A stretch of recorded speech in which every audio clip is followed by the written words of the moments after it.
Gaza, killing a mother and her 3 sons.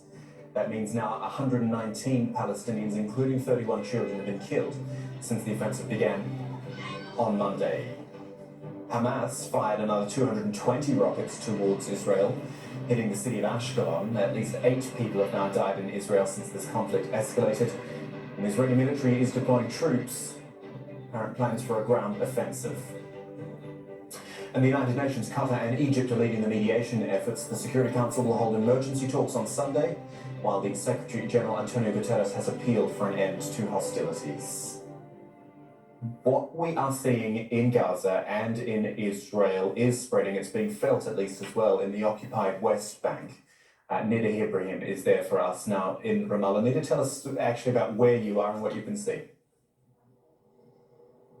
We are in Ramallah, overlooking the illegal Israeli settlement of Bet El, where there is a military checkpoint next to that settlement. And Palestinians usually come here. It's one of the known confrontation points where they come to throw rocks at the Israeli army. Usually the army responds with rubber-coated steel bullets. And we've even seen in the past few days in protests that happened here overnight that the Israeli army was using live ammunition.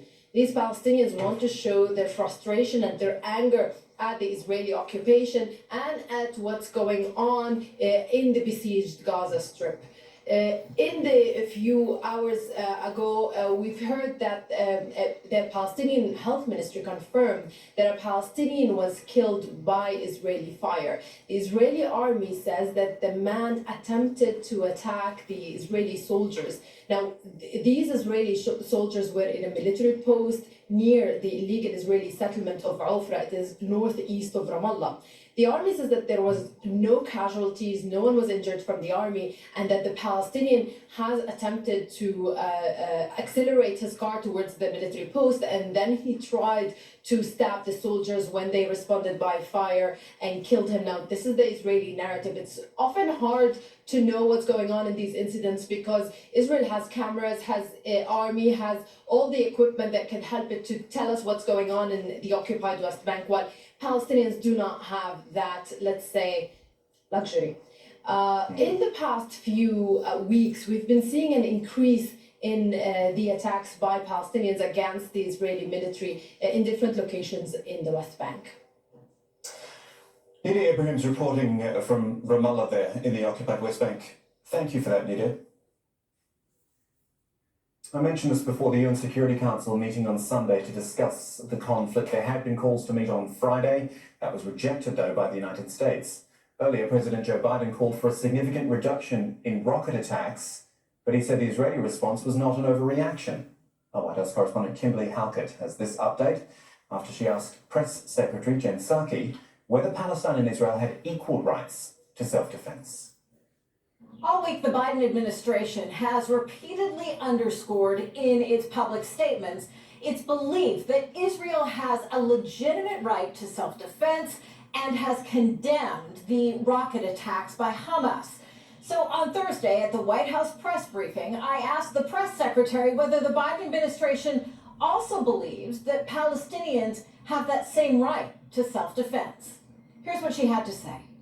Do I not have in the statement that Palestinians also have a right to self-defense? Are the attacks not coming from Hamas? Do you consider Hamas the Palestinian leadership? Let me rephrase the question then.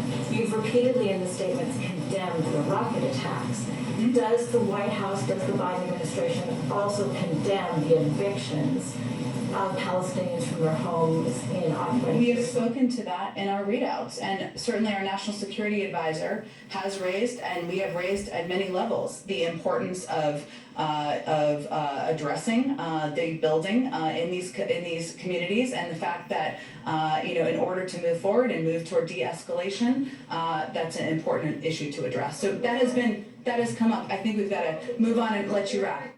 It's clear that Democrats in Washington have coordinated their message. The top Democrat in the House of Representatives, Nancy Pelosi, giving a similar response.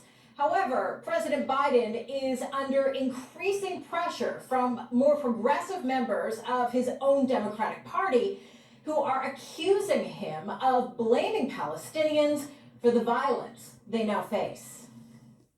More news out of the US, where President Biden says the East Coast fuel shortages will end in a few days as the country's largest fuel pipeline network is restarted. The Colonial Pipeline was hit by a cyber attack last week, affecting supplies and causing panic buying.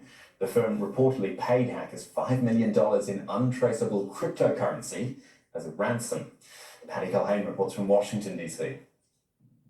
A major oil pipeline shut down and the government told people not to panic. It didn't work. Videos like these are all over social media, prompting a government agency to warn, this is a really bad idea.